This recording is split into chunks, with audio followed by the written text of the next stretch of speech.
No, no, no. You are not foisting this nonsense on me.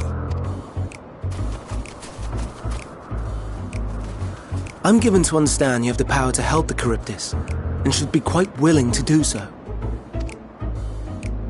And so I appeal to your better nature, most benevolent Emet-Selch. Please teach her to fly. Or else Hermes will transform. Right now. Now, there's no need to go quite that far. Altruism is its own reward, as I'm sure he would agree. Oh, would he now? And who contrived to put me in this position, pray tell? Nothing so devious. I merely suggested a possible course of action.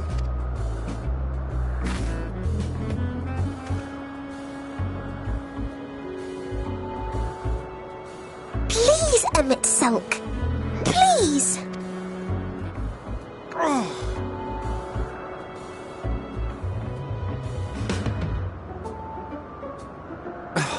I did not come all this way to play nursemaid to your creations. I'd thank you to remember this favor and let it be the last.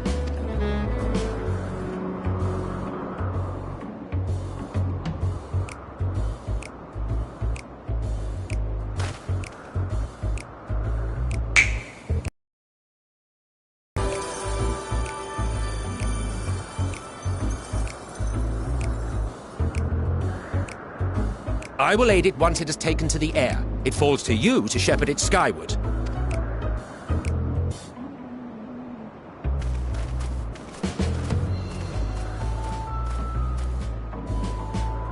Well, let's relax and enjoy the spectacle, shall we?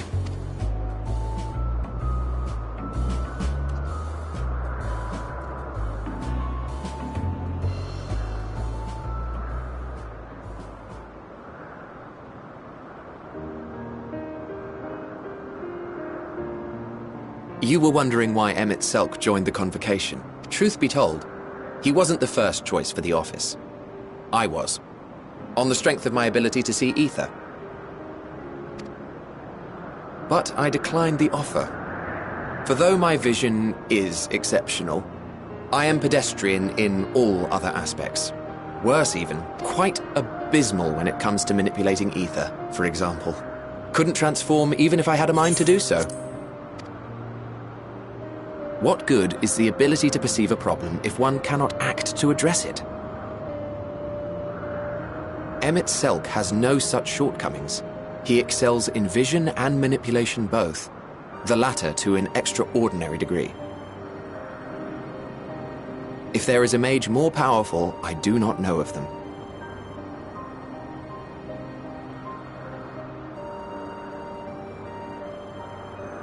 Thus did I recommend him for the office in my stead. And I wasn't the only one. Far from it. Countless others vouched for his skill and character. People the world over, to whom he had previously lent a helping hand. Oh, how surprised he was. Claimed he hadn't done anything remarkable for anyone. Modest to a fault. He deserved every bit of acclaim he received. Yet he may well have gone unappreciated were it not for a mutual friend. A singular soul who can't help but involve herself in the business of others. Where she walks, excitement is certain to follow. Her antics irritate Emet-Selch to no end. But much of his grumbling stems from genuine concern. When our friend calls, he never fails to answer and lend his talents.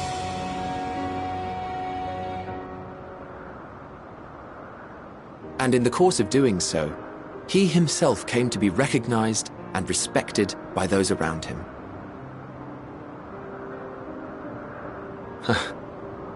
They are truly remarkable individuals, and I'm proud to call them friends. To help them realize their dreams. This will be my greatest contribution to our world. And when they have fulfilled their respective purposes, so too shall I have fulfilled mine, and together we may return to the star. Look at me, spilling my innermost secrets. I can't seem to help it with you. I can only assume it is due to the color of your soul. I just don't understand how you can be so alike and yet so different.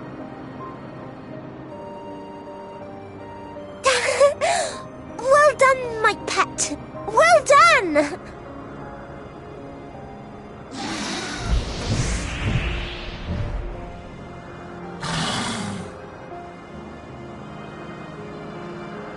Ah, yes.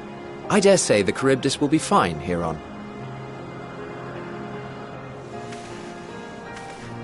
Why don't you go and signal to Emmett Selk?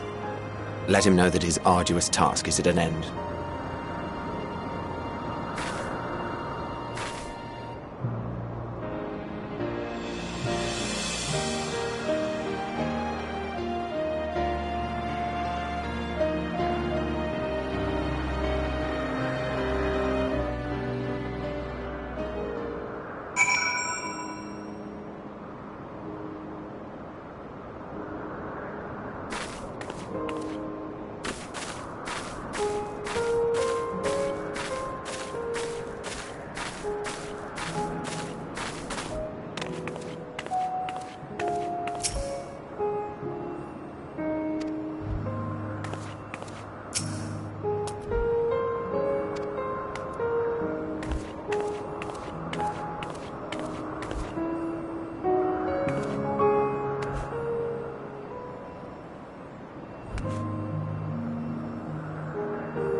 Oh. You were waiting for me. You've finished talking? Yes. We've come to a decision. My thanks for keeping Meteion company. Emet-Selch and Hythlodaeus have already retired to their rooms. There is room for you too, if you would follow me. Wait! I want to show you something that...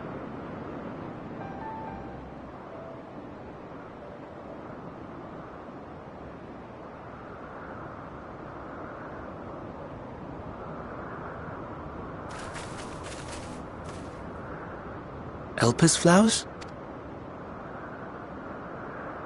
Go on.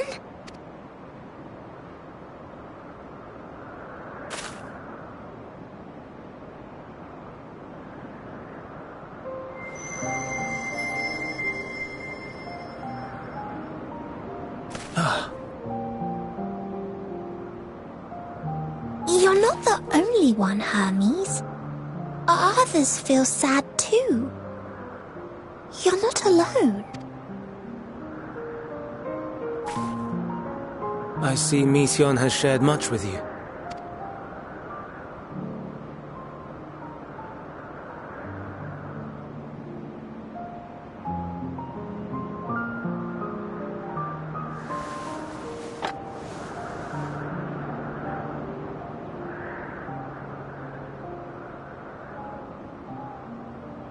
May we talk a moment?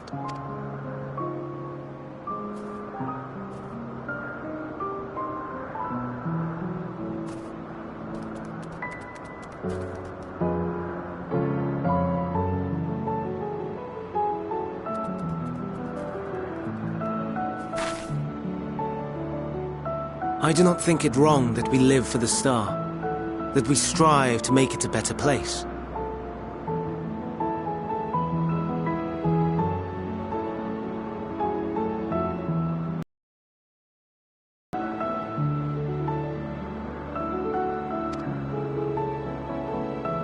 And yet, in carrying out my duties here, there are times when I am plagued by doubt.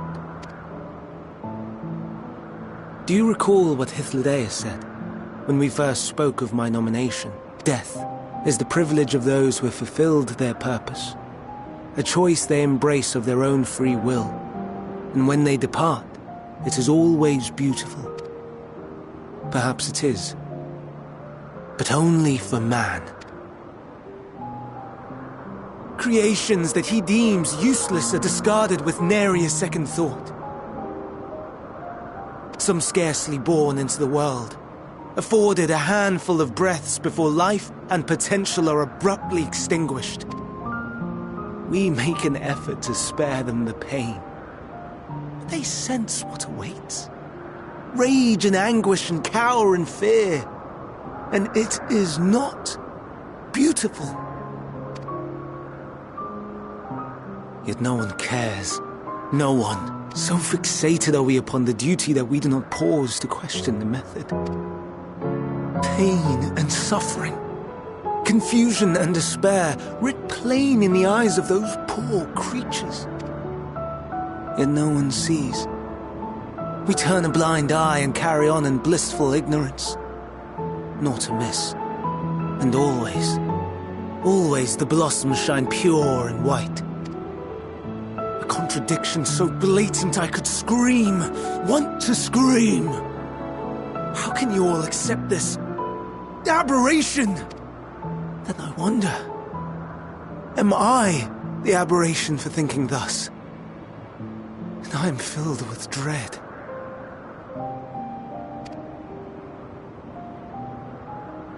But now I know I'm not alone.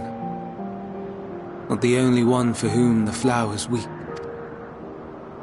I won't ask what you thought as he kneeled beside the Alpes, or if he only did it at Meteion's insistence. Nevertheless, I thank you.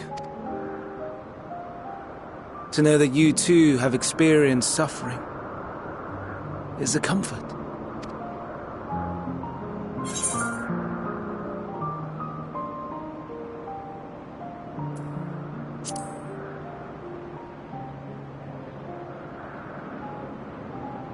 Lest you misunderstand, I derive no pleasure from your pain.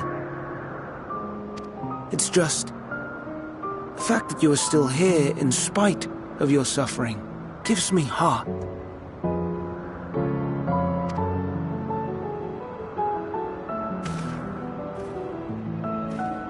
The stars in the heavens. Know you what they are? Though it is too far to tell, each glittering light could be a world not unlike Aetheris. A world filled with life. So many stars, so many lives. For us, there may be no higher purpose than to live for our world. But what of the other living beings out there? What is it that gives their lives meaning? That drives them day after day after day? To pose that question to our undiscovered cousins, I created beings of dynamis, who can traverse the vast emptiness between the stars. Meteion and her sisters. Aye, sisters. She has a great many of them. And they have already departed on their journey, traveling to one star and then the next in search of life, as one might expect. Exploration on such a grand scale is rife with difficulties, and thus far I've naught to show for it. But I have faith that we will make some manner of discovery ere long. And when we do, I should be glad to share our findings with you, in gratitude for your kindness. It's getting rather late. We had best find our beds. It would not do for both of us to be sleep-deprived on the morrow. Come, Meteion, let us head back. All right!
Now.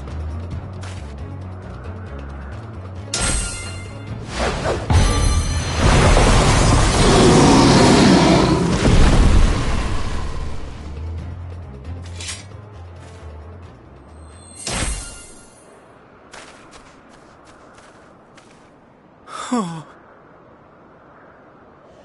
Forgive me. Please, forgive me.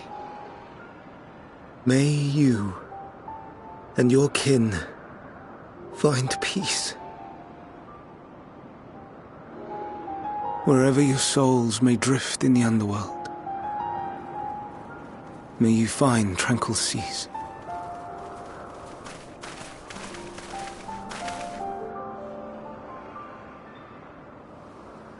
Be not forgotten, in concept endure, to reclaim form and one day live again.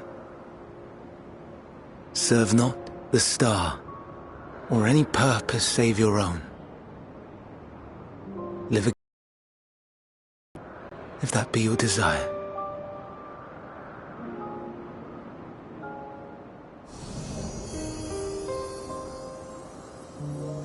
Hate, if that be your want. We are worthy.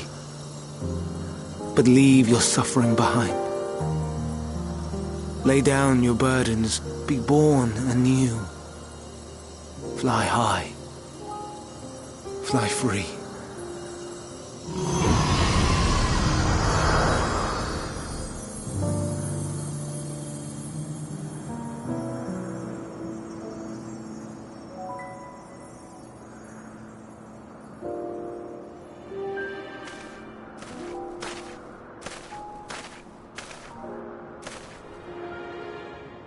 Join the convocation, Hermes.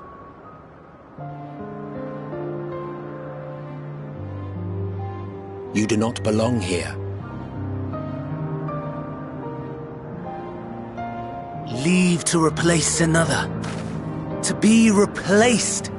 It changes nothing. Tell me, do you think it right that we sacrifice all these lives for the sake of the star?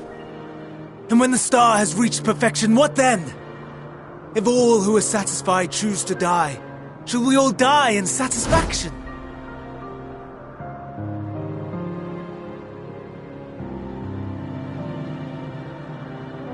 I do not know. Were I to take up the seat of Fandaniel, it would be tantamount to approving my predecessor's death.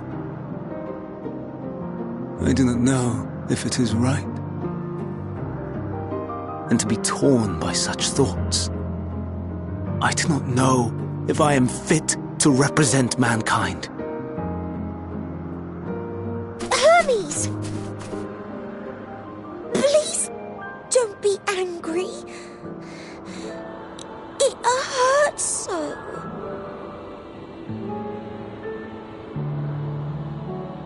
Forgive me. If you would still consider me in spite of everything, I beg some time to gather my thoughts. Meanwhile, Hythlodaeus, I fear I must trouble you to attend to the others. 'Tis no trouble at all. Take as long as you require.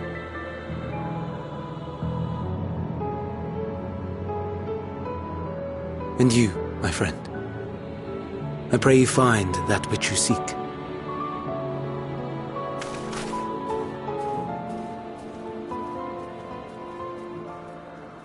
I expect we have some few matters to discuss. Shall we return to the 12 Wonders for a time? Aye.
I present to you Kalamelios Zephyros.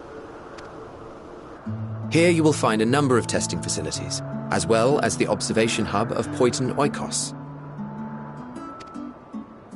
Right then. Let's begin by... Well, well, an Arrhaeus. How delightful.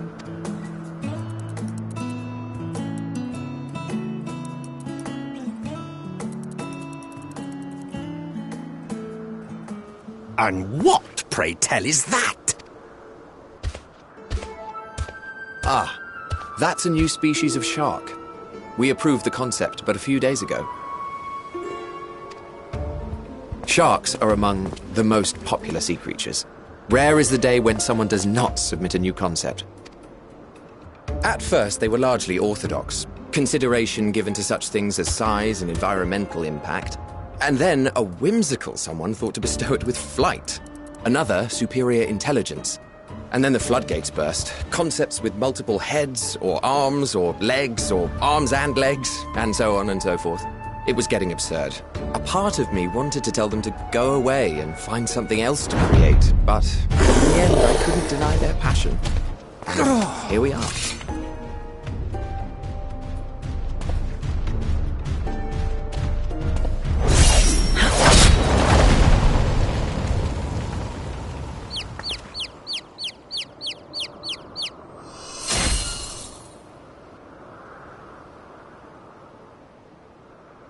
That was too close. Are you unharmed? Well now, if it isn't a pair of familiar faces. Vanar, that we should meet you here.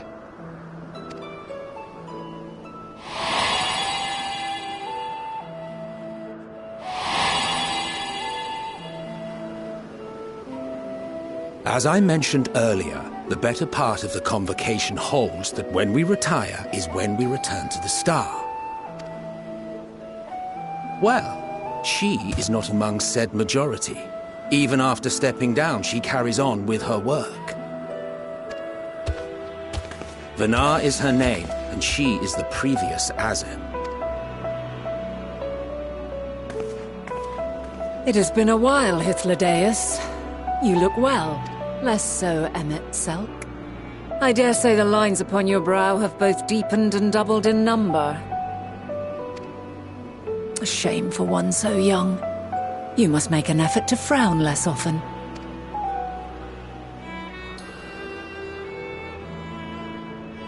Easier said than done, thanks to your unruly successor.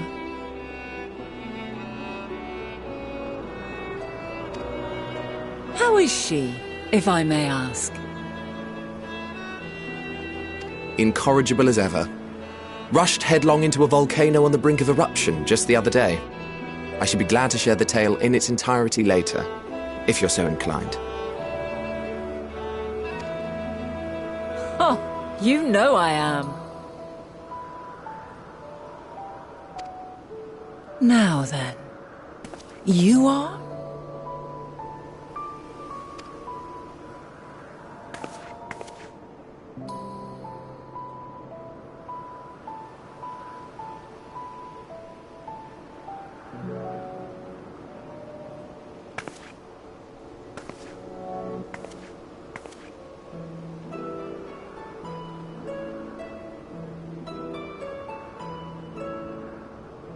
I say, have you perchance come from the future?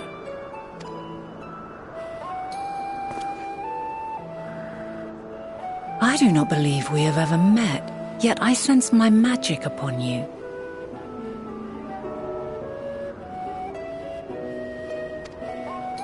Therefore, if I wove the enchantment, I could only have done so at a later point in time. What manner of magic is this, if I may ask? A traveler's ward, of course. It prevents the corruption of one's ether.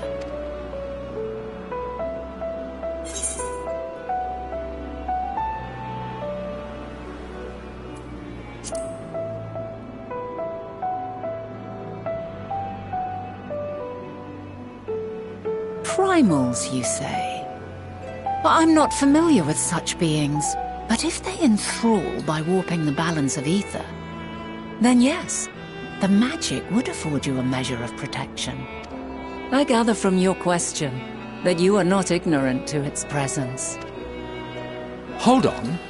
From the future? That's absurd.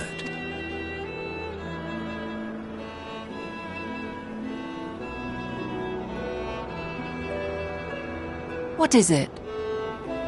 Are you unable to speak of the matter?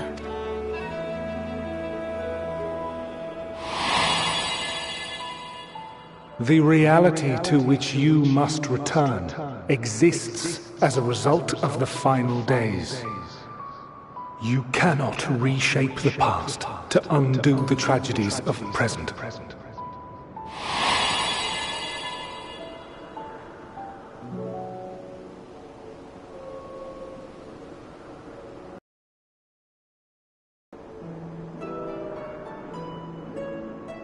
So, your actions here will not change your history, but they may yet affect the course of ours. How very exciting! I'm quite fond of delving into the unknown, and there's naught more unknown than the future. Until a moment finally arrives, we cannot know for certain what will come to pass, regardless of our supposed foreknowledge, so you needn't worry for us. More importantly, that you should go to such great lengths as to travel unto the past bespeaks the gravity of your quest. Will you not reveal it to us? Mayhap we can be of aid to your cause.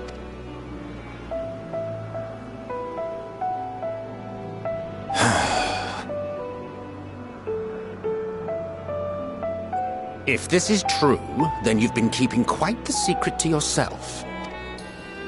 As a representative of the Convocation, I will hear it all. Your identity, purpose, everything.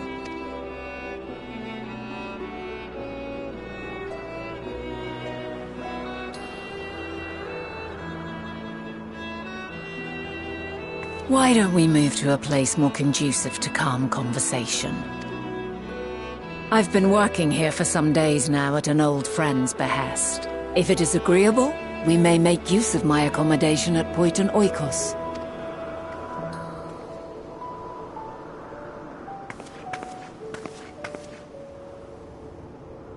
We were meant to meet. I am certain of it. Else I wouldn't have marked you so clearly, and sent you unto myself in the past. It's precisely the sort of mischief I would get up to. And quite inspired, if I do say so myself.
wonderful aroma. Would that I had sweetmeats to offer, but I travel light out of habit. There's plenty of hot water though, so please have as much tea as you like. Now then, will you tell us your tale?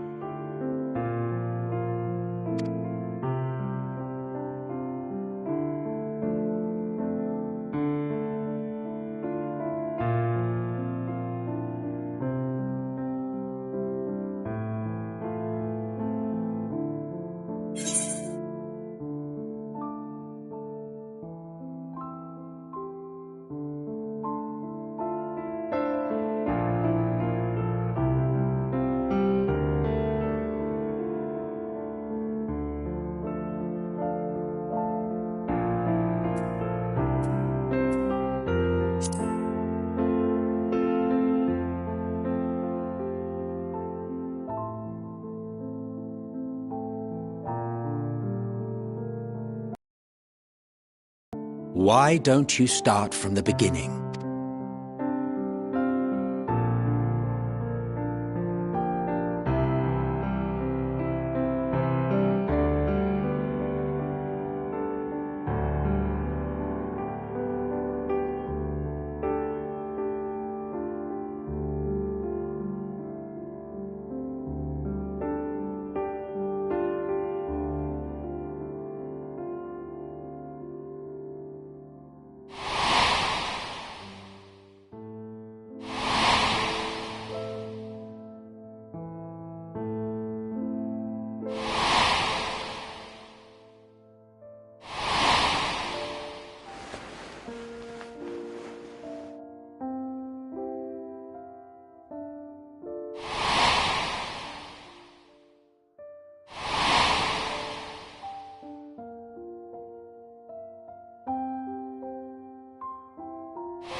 Preposterous.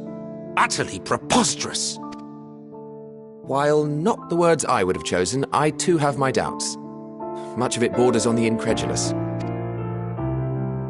What of you, Vanar?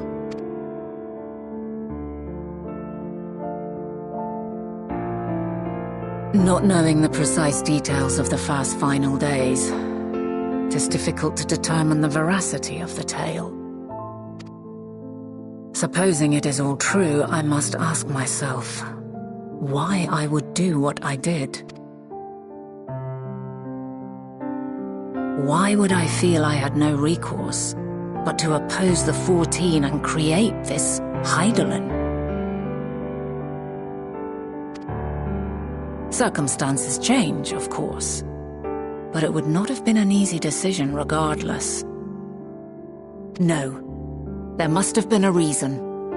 One compelling enough to force me to take such drastic measures. Then there is the Elpis flower, which I said would serve as a guide. That it's of import to your mission is plain, but your presence here leads me to believe that this place also holds significance. But what could it be? What are we meant to accomplish? Might it not be simply thus? In the future, whence she came, the final days could not be averted. Mankind has no choice but to flee the star. By alerting us to that eventuality, perhaps you wish to pave the way for other futures. Theoretically speaking, it is a possibility. Yet if that were my primary objective, I see no reason to guide our friend to Elpis specifically. The capital and Amarot, or even my own home would be more logical destinations.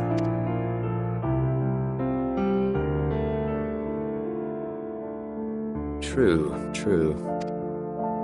By this, it may be inferred that it was not critical that we should meet.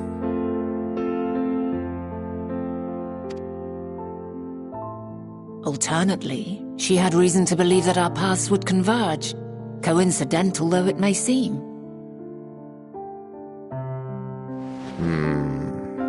This is quite a puzzle.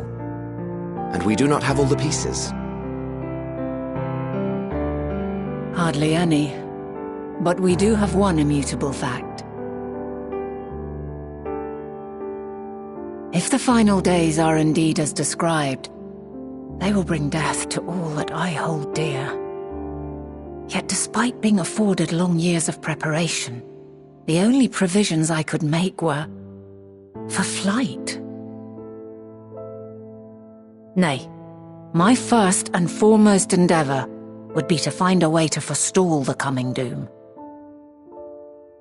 Given that even the 14 failed, mayhap you deemed it impossible.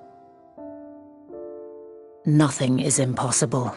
This I have always believed. And if Hydaelyn is indeed me, she would believe the same. Listen to yourself.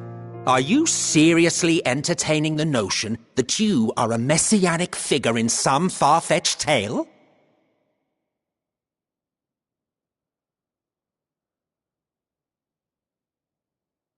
Well, I will not. I refuse to accept that our world could be undone by some unforeseen calamity. I also take offense to my portrayal as a megalomaniacal madman. To sacrifice oneself for the star is a noble act, and I would hold those who gave themselves to this zodiac in the highest esteem. Yet, you claim I recreated Amarot and populated it with phantoms of our people?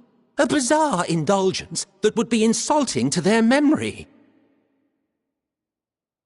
Worse still, I even invited you there. Literally invited my own downfall. Why would I do something so idiotic and inexplicable?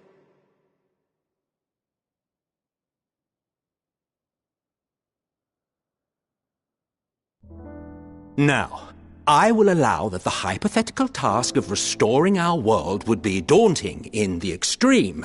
The thought of having to bear such a burden for 1,000 lives horrifies me. But I would never forsake my duty. I would never forsake my brethren.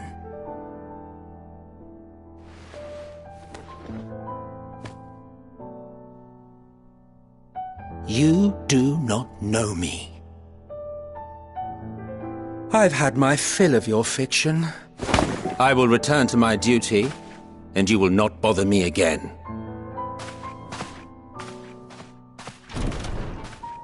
Emmett Self! Wait!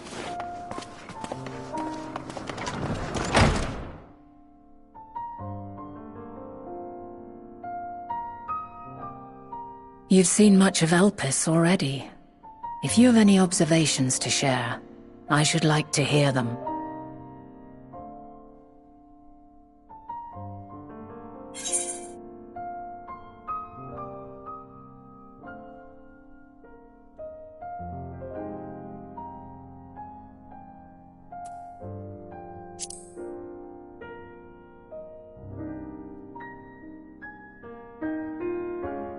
Hermes and his creation Meteon, you say? If Dynamis is the self-same energy as Akasha, as it likely seems, then those two may well be at the center of the calamity to come. This warrants further investigation.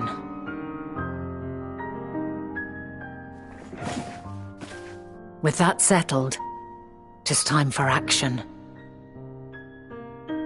The missing pieces of the puzzle are here, I'm certain of it. And when you find them, the picture my future self has painted will be complete, and you will have your answer. And suffice it to say, I will aid you in your quest.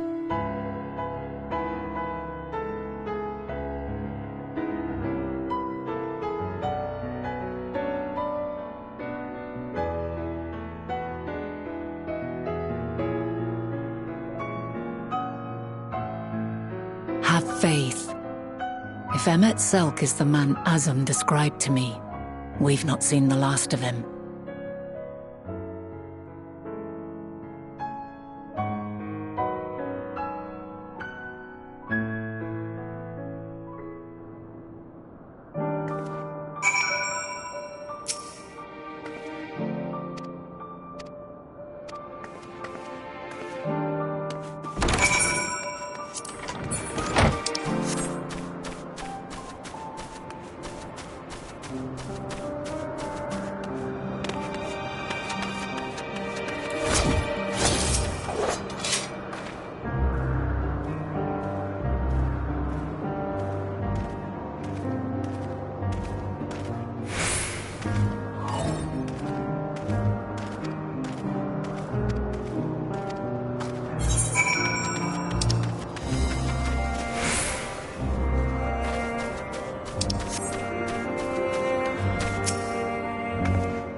A delightful breeze and a breathtaking view.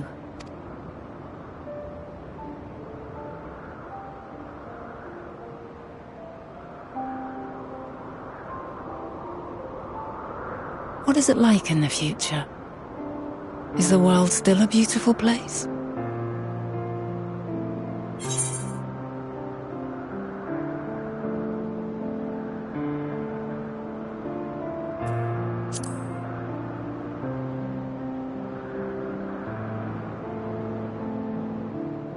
Dark, hidden places, rife with danger. Those have an altogether different, but no less powerful sort of appeal. While we wait, will you not tell me about your adventures? Well, not the portentous events which led you here, but the simple delights all your own. By learning about the future world, I may gain insight into future me's plans. But more than that, I have an interest simply as a fellow traveller. Short of going somewhere oneself, there's naught more stirring than hearing another's account.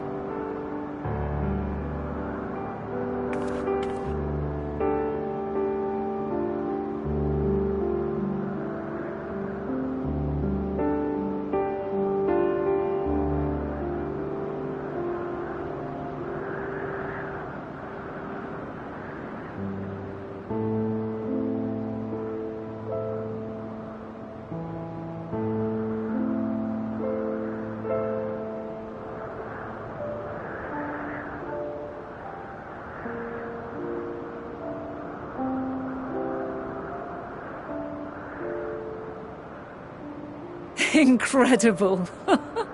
Would that I could have been there to see it.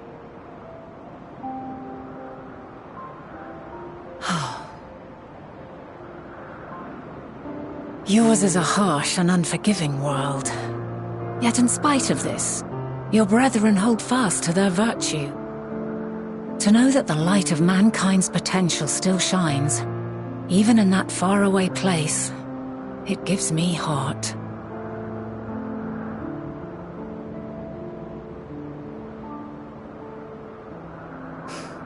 Thank you for regaling me with your tales. I will treasure every word.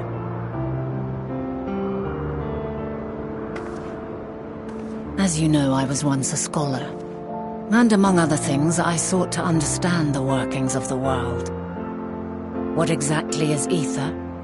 How formed the laws of nature? Whence sprung mankind? Riddles and mysteries beyond counting. Over the years, I have managed to find answers to some few of them. Yet rather than attain a sense of mastery, the more I understood, the more I came to hold the world and its miracles in awe. We too are miracles, each and every one of us, born of the warm breath of life that traverses the heavens, swirling through eternity. When I fully grasped the improbability of our existence, nothing felt impossible anymore. If it could be imagined, it could be done.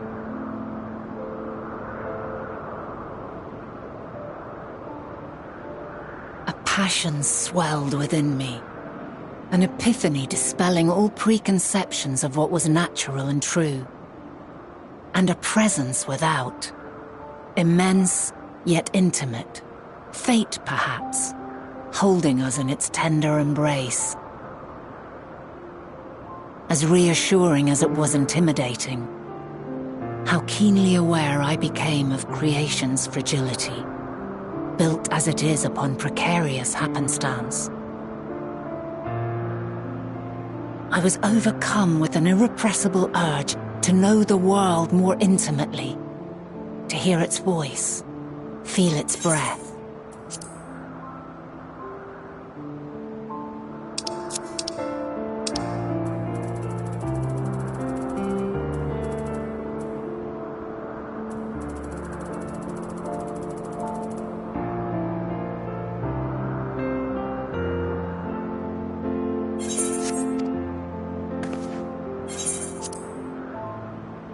I ventured forth on a journey that very day. So very long ago now.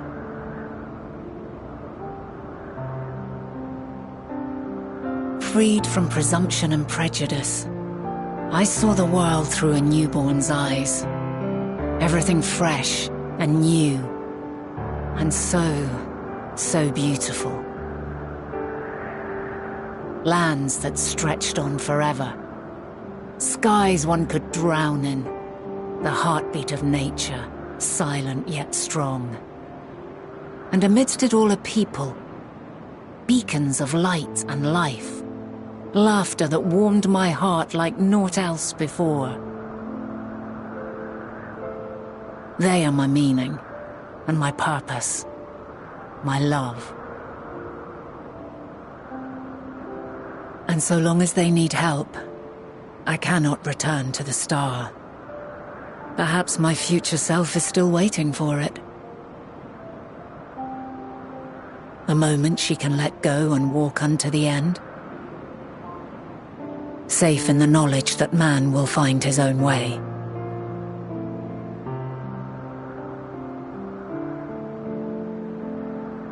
You, who are our future, tell me this, and tell me true.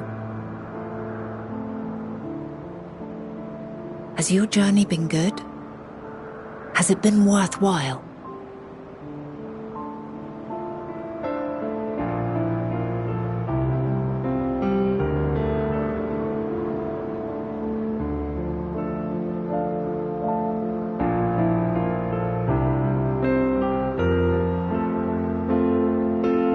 Pray forgive my lateness. My observation subject was rather irritable, and it took a while to settle it down. No need to apologize. Your work takes precedence. Besides, we had a pleasant conversation in the meantime. You're too kind. Now then, I'm told you wished to ask me some questions. Indeed. I've an interest in one of Hermes' creations. Meteon. You witnessed a host of them take flight, yes? Oh, that! Yes, I did. 'Twas in the dark of the morn. I'd left the Thalassai after nocturnal observation. As I walked along, I spied a bright light climbing high into the southeastern skies. Then, in an instant, it was gone. Like a shooting star, only rising rather than falling. But then another shot up. Then another, and another. Intrigue. And who should I spy on an isle to the south but Hermes and Meteon, the Metea, rather.